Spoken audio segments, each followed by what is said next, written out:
పరమ భాగవతోత్తములై భగవంతుణ్ణి చేసిన స్తుతి పాఠాలలో కూడా ఇటువంటివి పద్యాలు శ్లోకాలు కనపడుతుంటాయి.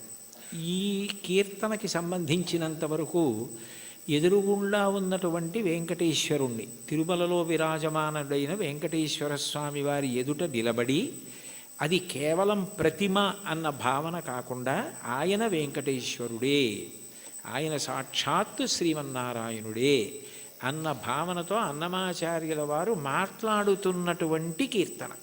అంటే యద్భావం తద్భవతి. అసలు ముందు మనం ఆరాధన చేసే మూర్తి అది విగ్రహం కాదు, అది పరమాత్మ అన్న భావన మనకుంటే పరమాత్మగానే ప్రతిస్పందిస్తాడు. వెంకటేశ్వరుణ్ణి దర్శించినటువంటి అన్నమాచార్యుల వారు ఆయన సాక్షాత్ శ్రీ మహావిష్ణువే అన్న ఉద్దేశ్యంతో ఆయనతో మాట్లాడుతున్న కీర్తన. అందుకే నేను, నువ్వు, నన్ను చూచి నువ్వు అన్న మాటలతో ఆయనతో మాట్లాడుతున్న సంబోధనతో ప్రారంభమైంది. అందులో అంటారు, నన్ను చూచి హరి నువ్వు నవ్వకుండేవా. నన్ను చూసి నువ్వు నవ్వకుండా ఉండలేవు, నాకు అర్థమైంది. అయితే నవ్వడం అనేటటువంటి మాటలో పరిహాసం చేయడం ఒక ఎత్తు. అంటే నువ్వు చేసేది తప్పు, నువ్వు చేసేది సరైన పని కాదు, అయోగ్యమైనది, అనౌచిత్యమైనది అన్నప్పుడు పరిహాసాస్పదంగా ఆయన నవ్వడం వేరు. వెంకటేశ్వరుడి నవ్వు శుచిస్మిత. రామాయణంలో అంటారే, తృణమంతరథ కృత్వా ప్రత్యువాచ శుచిస్మిత అంటారు. ఒక కన్నతల్లి పసిబిడ్డడి యొక్క అమాయకత్వానికి ఎంత శుద్ధమైన నవ్వు నవ్వుతుందో, ఎంత పవిత్రమైన నవ్వు నవ్వుతుందో, భగవంతుని యొక్క నవ్వు అంత పవిత్రంగా ఉంటుంది మనం చేసే అమాయకపు పనులు చూసి. తల్లి ఏదో వేడిగా ఉన్నటువంటి పాయస పాత్ర అక్కడ ఉంటే పిల్లవాడు వెళ్ళి నేను తినేస్తానని పాయస పాత్రలో చెయ్యి పెట్టబోతే, నువ్వు తినలేవురా, అది చాలా వేడిగా ఉంది, నేను చల్లారి పెట్టి పెడతానని చెప్పి ఎంతో ప్రేమగా నవ్వి వాడిని దూరంగా పెట్టి ఉప్పుని ఊది చిన్న చిన్న ముద్దలు వాడి నోట్లో ఎంత ప్రేమతో తినిపిస్తుందో అంత ప్రేమతో నవ్వుతాట భగవంతుడు. అందుకని భగవంతుని యొక్క నవ్వు శుచిస్మిత, మందహాసం, చిన్న నవ్వు నవ్వుతాడు అని. అందుకని మూకశంకర్లు మందస్మిత శతకం చేశారు. 100 శ్లోకములు ఆయన నవ్వు మీద చేశారు, అమ్మవారి నవ్వు మీద. అటువంటి భగవంతుడు దేనికి నవ్వుతున్నాడు అన్నమాచార్యుల వారిని చూసి అంటే, ఆయన నేను ఈ మార్గం పట్టుకున్నాను కాబట్టి నేను తరిస్తాను అని అనుకుంటున్న వాళ్ళని చూసి నవ్వుతాట. ఎందుకని అంటే, ఏ మార్గం మీరు పట్టుకున్నా అది ఎక్కడ వరకు తీసుకెళ్ళగలదు అంటే భగవంతుడు ఉన్న చోటుకి తీసుకెళ్ళగలదు, భగవద్ దర్శనం చేయించలేదు. మీకు అదేదో నేను గొప్ప కోసం చెప్పట్లేదు, ఉదాహరణ మీకు బాగా పట్టుకోవడానికి చెప్తున్నాను. మీకు నన్ను చూడాలి అని అనిపించింది అనుకోండి, ఆయన ఎక్కడ ఉంటారండి అని అడుగుతారు. ఏదో ఫలానా చోట ఉంటారండి అని చెప్పారనుకోండి, మీరు అక్కడికి రాగలరు. కానీ తలుపు తీసి మా అబ్బాయి ఇవాళ ఆయన ఎవరిని చూడాలనుకోవట్లేదండి, ఆయన ఏదో చదువుకుంటున్నారు, నేను ఎవరిని చూడనని చెప్పారు అన్నారనుకోండి, మీరు చూడగలరా నన్ను? సాధ్యం కాదు. కానీ ఎవర్రా అని నేను అడిగాను అనుకోండి, వాడు వచ్చి నాకు ఏదో చెప్పాడు అనుకోండి, సరే ఉండు 5 నిమిషాలు చూసి వస్తాను అని నేను వచ్చాను అనుకోండి, నేను మిమ్మల్ని చూడాలని వస్తే మీరు నన్ను చూడగలరు తప్ప మీరు చూడాలని వస్తే నా చేత మీరు చూడబడలేరు, మీరు నన్ను చూడలేరు. మీరు నన్ను చూడడం మీ చేతిలో లేదు, నా చేతిలో ఉంది. ఇంత చిన్న విషయమే అలా ఉంటే భగవద్ దర్శనం, భగవద్ అనుభవం మనం పట్టుకున్న మార్గం వల్ల ఫలితంగా వస్తుంది. అదేనా కర్మ అయితే ఈ కర్మ చేస్తే ఈ ఫలితం వస్తుంది అని చెప్పచ్చు. అబ్బాయి నువ్వు ఈ పొలాన్ని దున్నవయ్యా, విత్తనాలు వెయ్యి, ఇలా నీరు పెట్టు, మొక్కలు వస్తాయి అని చెప్పచ్చు. భగవన్మార్గంలో నువ్వు ఈ మార్గాన్ని పట్టుకుంటే నీకు తప్పకుండా భగవద్ దర్శనం అయిపోతుంది, మోక్షం పొందగలవు అనుకుంటే అందులో ఎప్పుడూ 2 అంగుళాలు తక్కువ వస్తుంది. నేను చేస్తున్నాను కర్తృత్వం, దాని చేత ఈ ఫలితం వస్తుంది ఒక ఆశ. ఈ 2 మనసులో ఉండి పాటించిన ఏ పద్ధతి కూడా భగవంతుణ్ణి పూర్తిగా చేరనివ్వదు. అదే భాగవతంలో ఉలూకల బంధనం. యశోద ఎంత ప్రయత్నించి కృష్ణుడి బొజ్జ కట్టేద్దామని తజ్జనని లోగిటంగల రజ్జు పరంపరల తేవంగా ఆ బొజ్జ తిరిగి రాదయ్యే జగజ్జాలములున్న బొజ్జ కట్టందరమే ఎన్ని తాళ్ళొచ్చి ముళ్ళేసి చుట్టూ తిప్పినా 2 అంగుళాలు తక్కువ వస్తూనే ఉంది. ఏమిటి 2 అంగుళాలే తక్కువ వస్తుంది, ఇన్ని తాళ్ళు ముడేసి పొట్ట చుట్టూ తిప్పినా పొట్టకి తక్కువ అవ్వకూడదు కదా, ఎన్ని తాళ్ళు కలిపి ముడేసినా 2 అంగుళాలే తక్కువ అన్న ఆలోచన ఆవిడికి రాలేదు. ఆవిడ మరిచిపోయింది. ఆవిడ ఇందులో నిమగ్నమైపోయిందంటే ఆయన కడదామనుకుంది అంతే. అప్పుడు ఆయన కట్టబడ్డాడు. మీరు జాగ్రత్తగా తెలుసుకోవాలి, ఆవిడ కట్టలేదు. అందుకే వడల చెమటలగయ నొత్తరీయముజార తురుముకున్న విరులు జారిరాల కట్టరాని తనను కట్టెదనని చింత కట్టుకున్న తల్లి కరుణ చూచి చిక్కడు సిరికౌగిటిలో చిక్కడు సనకాది యోగి చిత్తాబ్జములన్ చిక్కడు శృతిలతి కావలి చిక్కెనతడు లీల తల్లి చేతన్ రోలన్. ఆయన వేదమంత్రాలకి దొరకడు, ఆయన లక్ష్మీదేవి కౌగిటికి దొరకడు, ఆయన సనకసనందనాథుల మనస్సులో ఎందు దొరకడు. కానీ ఆయన దొరికిపోయాడు యశోదకి. ఎందుకు దొరికిపోయాడు అంటే ఆమె ఎందుకు చేస్తోందన్నది ఆమె మరిచిపోయి ఆయన ఆయనది కట్టడం అన్న దాంట్లో 2 అంగుళాలు తక్కువ వచ్చాయన్నది ఆవిడ మరిచిపోయినప్పుడు కట్టబడ్డాడు. నేను ఇది చేస్తున్నాను, ఈ మార్గం పట్టుకున్నాను, దీనివలన ఇది కలుగుతుందని నువ్వు మరిచిపోయి ఆనందంతో అది చేసినప్పుడు ఆయన నీ చేత బంధింపబడతాడు. అదే మహాభారతంలో సహదేవుడు కట్టడం, అదే భాగవతంలో యశోద కట్టడం.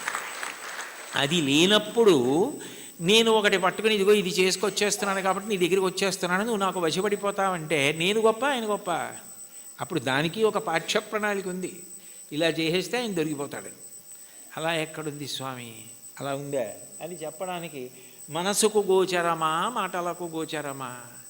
మనసుకి నువ్వు దొరికిపోతావా? ఎలా దొరికిపోతావు? పటకార అంటారు లోకంలో. పటకార అంటే కింద మరుగుపాల గిన్నె ఉంటుంది, పైన నా చేత్తో పట్టుకుంటే పటకార ఏం చేస్తుంది? మరుగుపాల గిన్నెని పట్టుకుంటుంది. నేను గట్టిగా పట్టుకుని పక్కన దింపేస్తాను మరుగుపాల గిన్నెని. ఆ మరుగుపాల గిన్నెని పట్టుకున్న పటకార నేనే పట్టుకుంటున్నాను మరుగుపాలని అనుకుంది అనుకోండి, నేను పైన పట్టుకోవడం మానేశాను అనుకోండి, పట్టుకోగలదా? నేను పట్టుకుంటుంది కాబట్టి దాని పేరు పటకారని పేరు. ఈశ్వరుడి యొక్క చైతన్యము పడితే మనసు పనిచేస్తుంది. అసలు ఈశ్వర చైతన్యం పడకుండా మనసు ఎలా పనిచేస్తుంది? సంకల్ప వికల్పములు ఎక్కడి నుంచి వస్తాయి? నానాఛిద్రఘటోదర స్థిత మహాదీప ప్రభాభాస్వరం జ్ఞానం యస్యతు చక్షురాదికరణ ద్వారా బహిస్పందతే జానామీతి తమైవ భాంతమనుభాచ్యే తత్సమస్తం జగత్ తస్మై శ్రీ గురుమూర్తయే నమ ఇదం శ్రీ దక్షిణామూర్తయే అంటారు దక్షిణామూర్తి అష్టకంలో. మనసు మాత్రం ఆయన ప్రభావం, వాక్కు ఆయన ఇచ్చినది. నేను ఇప్పుడు దీనికి ఇలా వ్యాఖ్యానం చేయాలంటే నేను ఎన్ని రోజులు చదువుకురాను దాన్ని? ఇక్కడ ఉన్న సమయాన్ని బట్టి ఏదో చెప్పాలంతే.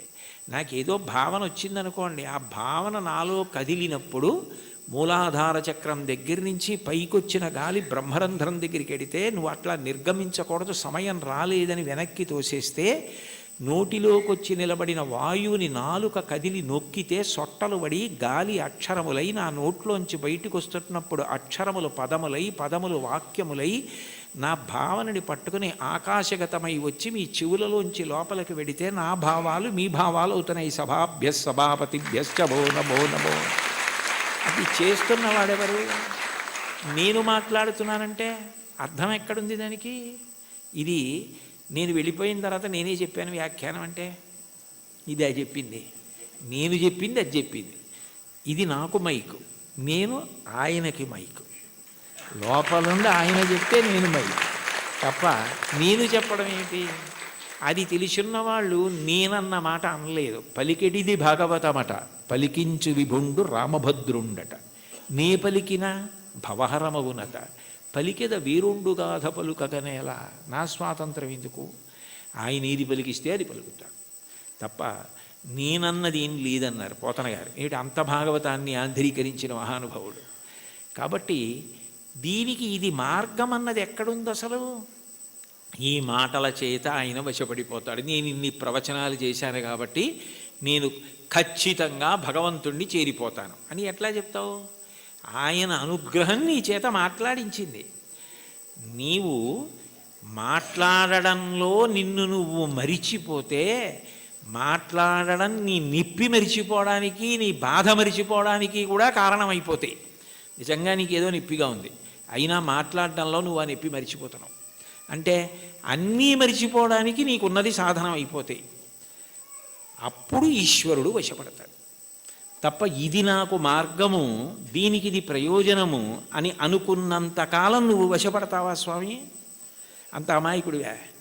అది సాధ్యమా? అంటే ఆ మైమరుపు రావాలి. అందుకే మీరు చూడండి, తన్మయుడైపోయాడండి అంటారు. తన్మయుడైపోయాడండి అన్న మాటకు అర్థం ఏమిటి? తత్ యందు మయమైపోయాడు. ఏమంటే మరి దొంగ మీ జేబులోంచి డబ్బులు తీసేస్తుంటే మీకు తెలియలేదా అన్నారనుకోండి, ఆ శోభారాజు గారు కీర్తన పాడుతున్నారండి, దాంట్లో తన్మయం అయిపోయానంటాడు. అంటే మనసంతా ఆవిడ కీర్తన యందు మగ్నం అయిపోయింది. దొంగ జేబులో చేయి పెట్టడం కానీ డబ్బులు తీయడం కానీ తెలియలేదు. చర్మానికి స్పర్శ ఉండదా? ఉంది. కానీ ఎందుకు తెలుసుకోలేకపోయింది? అంటే మనసు పాట యందు తన్మయం అయిపోయింది. అలా నువ్వు ఏది చేస్తున్నావో దాని ద్వారా నువ్వు తన్మయమైపోతే అప్పుడు ఈశ్వరుడు వశపడతాడు. తప్ప ఇది నేను ఇంత బాగా చేస్తున్నానని నువ్వు నీకు పొగుడుకోవడం అలవాటైపోతే, ఇది నేనే చేస్తున్నాను అనుకుంటే నువ్వు బాగా చేసుకుంటున్నావు కదరా, చేసుకో అంటాడు. అది తన్మయానికి కారణమై, అందుకే చిట్ట చివరికి ఏదైనా ఎక్కడికి వెళ్ళాలి అంటే మౌనమునందు పర్యవసించాలి. చిట్ట చివరికి సంగీతము నాదమునందు, శబ్దం ఎక్కడ పుడుతోందో అక్కడ లయమైపోతుంది. నాదతను మనిషం శంకరం అంటారు త్యాగరాజస్వామి. అందుకే ఆ నాదము శంకర శరీరము, దాని యందు లయం అవ్వాలి. ఇక్కడ ఉన్నారు కదా మంజు భార్గవి గారు, శంకరాభరణంలో ఆయన ఏదో ఉరిమి ఉరుములు మెరిసే మెరుపుల చిరుచిరు నవ్వులు కాబోలు, సరిసరి నటనలు కాబోలు అని పరవశాన శిరసూగంగా ధరకు జారెన శివగంగ నాగానలహరి నువ్వు మునుగంగా అని పరవశించిన పరమశివుడు తల కిందకి జింపి చూస్తేట గంగ కింద పడి ఈయన తడిసిపోయేట. ఈయన గానలహరిలో ఆయన మురిగిపోయేట. అప్పుడు ఒక్క క్షణం ఆగిపోయాడు అనుకోండి. అప్పుడు నాదోపాసన చేసిన వాడను నీవాడను నేనైతే, అది నాదమునందు ఉపాసన. మౌనమునందు వెళ్ళిపోవాలి.